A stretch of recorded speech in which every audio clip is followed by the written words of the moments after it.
这餐厅不错呀，你常来？来过2次，跟丽娜一起来？不愿意回答就算了。没有不愿意回答。那你跟谁来的？你为什么对这个问题感兴趣？因为我回忆了一下，你这是头一次请我吃饭，而且就咱们俩，还在这么一个环境里。你觉得我心怀鬼胎，想问为什么，但又不好意思直接问，所以就先问我跟谁来这儿吃过。我是想推理出你请我吃饭的动机。那如果我跟你说我以前跟丽娜来这儿吃过呢？真的？就你们俩？为什么？这个问题我们能不能以后再聊？好吧，那以后是什么时候？就是说我认为可以跟你聊的时候。那你为什么觉得现在不可以跟我聊呢？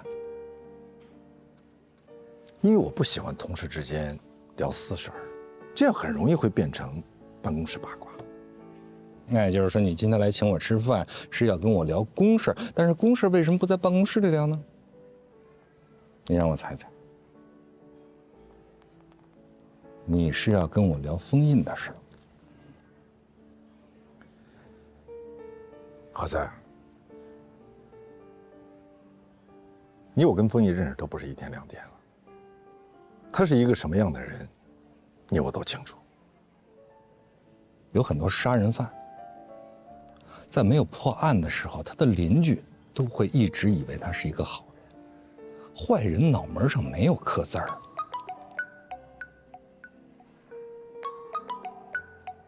接电话呀？要我帮你接？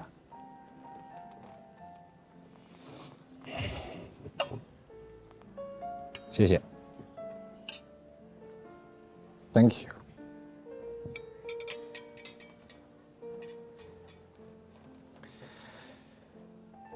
何塞，今天我约你出来吃饭是想跟你好好的聊一聊，但是我觉得你不相信我。我为什么要相信你呢？你做了什么让我相信的事儿吗？就因为你今天请我吃了顿饭，刚才还让我自己点菜。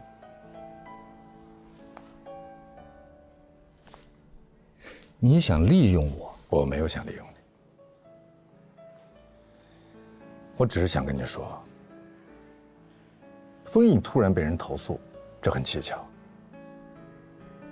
而且在事情没有搞清楚之前就搞逼宫，逼他辞职，我觉得不妥当。你请我吃这顿饭，就是想要让我站在你跟封印这边。你可以不站在我们这一边，但你至少不应该站在顾杰那一边。好啊，那我可以站在你这一边，但是你得说服我。我为什么不应该去相信顾杰？我为什么要相信你们？来吧，你说服我吧。我们至少比顾杰光明正大。光明正大的蔑视我？没有。没有吗？没有。没有。那我问你，到底是我最珍贵的财产，还是你最珍贵的财产？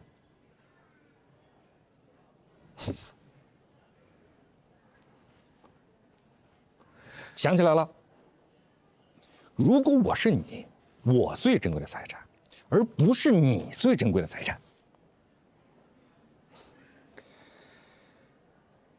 我当时只是跟你开个玩笑。你当时只是跟我开个玩笑，那你为什么不跟封印去开这么玩笑呢？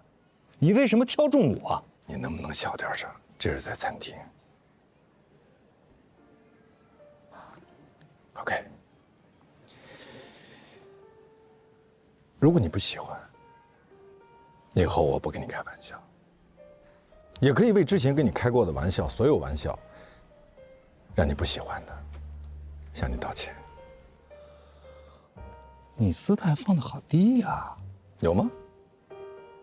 这让我越发的相信封印是有把柄掌握在顾杰手里的，所以你们连我都要来争取。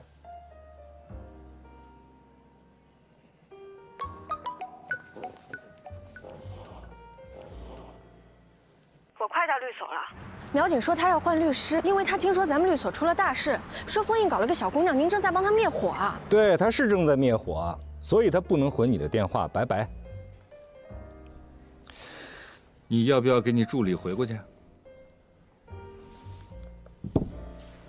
我知道你的密码，以前我偷偷的看过，所以我就记住了。就这样，你应该没事就换我密码。我所有的密码我都经常换，所有的。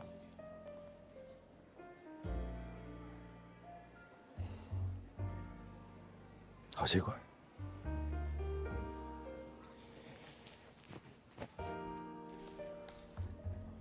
我也愿意相信封印，但是啊，我还是坚持认为，在事情没有查清楚之前，他应该先辞职。不可以。我们不能因为有人投诉封印，就让他辞职，这对封印不公平。这非常公平。如果说他都已经被投诉了，但是他依然若无其事，像什么事情都没有发生那样，继续主持工作，继续做他的主任，这样才是不公平的，对投诉的人很不公平。那你有没有想过，这个投诉的人，你我都不认识，甚至连名字都不知道，我们就相信他，这不妥当吧？即使按照疑罪从无的原则，我们也应该首先相信封印，直到他证明自己。好了，咱俩也不要争执了，好不好？咱们就等着投票表决吧。啊，律所最近会紧急的召开一个合伙人会议，顾杰会在会议上把这个事情提出来，因为这件事情关系到律所的声誉，所以所有的合伙人一人一票，决定封印的去留。事情还没有搞清楚，怎么投票？你听我说完好不好？你说，我刚才说到哪儿了？你说投票表决，我反对。我就是想看看你有没有认真的听我说话。你说。OK， 那我来告诉你，今天，此时此刻，我一直在非常认真的听你讲话，你的每一句话、每一个标点符号，我听得都很清楚，而且今天你用了很多的感叹号。但是我认为，现在首要的不是投票，这不是重点，我们应该先把这个事情搞清楚，在事情真相大白之前，我们应该相信，跟我们朝夕相处的同事。上司领导，我们要对他有起码的信任。你说完了，我来说好不好？很多时候，真相到底是什么样的，只有当事人知道。换句话来说，在整个这个事件里，只有封印知道他自己到底做了什么。如果他不想让更多的人知道他到底做了什么，那么最好现在找到一个稳妥的、体面的方式，赶紧回家。你放心。顾杰也会保全他的脸面，这样我们就不用投票了啊！我们也不会知道封印他到底做了什么。不可能，他已经跟我指天发誓过，他从来没有做过任何有悖公序良俗的事情。好，那我们就看看到底有多少人相信他的发誓。这是顾杰在故意当众羞辱他，那他就应该站出来证明自己的清白。那如果说有人投诉你强暴过一个女孩，请问你怎么证明自己没有强暴？我每天都回家，我每天都回家自己睡觉。我们家门口就有监控视频。如果他说我强暴他，他必须准确地说出时间和地点。但是，我会非常精确地告诉他，在那个时间点我在什么地方跟什么人在一起。我跟任何女人都不会私下单独相处。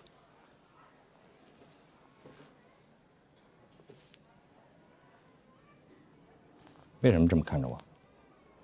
敬佩？不是敬佩。也许有那么一丝丝的敬佩含量，但是你觉得我是个疯子？不，我只是想说，你真的从来没有跟任何人约会过，跟人谈过恋爱吗？你刚才说，你从来没有跟任何女人私下单独相处。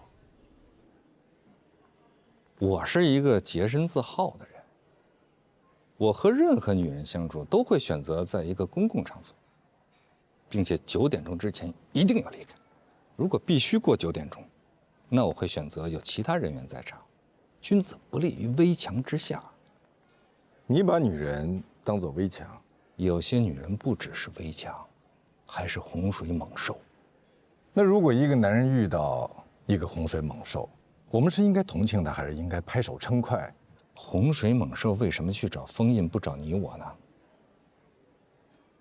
你这是典型的责备受害人思维，就像人贩子拐卖儿童，你不去谴责人贩子，反而去责备丢失孩子的家长，为什么没有看好自己的孩子是吗？对啊，就是都有责任啊！你这是抬杠，那你反驳我呀？你反驳我呀？你反驳我啊？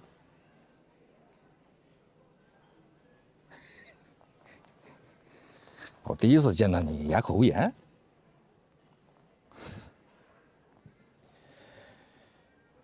富兰克林说过一句话：争辩是一个非常不好的习惯，让人心生厌恶，甚至树敌。不，他的原话是这么说的：如果你争强好胜，喜欢与人争辩，以反驳对方为乐趣，或许你只能赢一时，但是这种赢毫无意义和价值，因为别人永远不会对你有好感。我很棒吧？你为什么面带笑意？你也太难讨好了吧？你在讨好我吗？你为什么讨好我？不，我说你太难讨好了的意思是不是说我在讨好你，或者说我要讨好你？我只是在感慨，你为什么没有朋友？你朋友也不多。那是因为我对朋友的标准要求非常高，宁缺毋滥。我也是，宁缺毋滥呗。好，那就都宁缺着好了。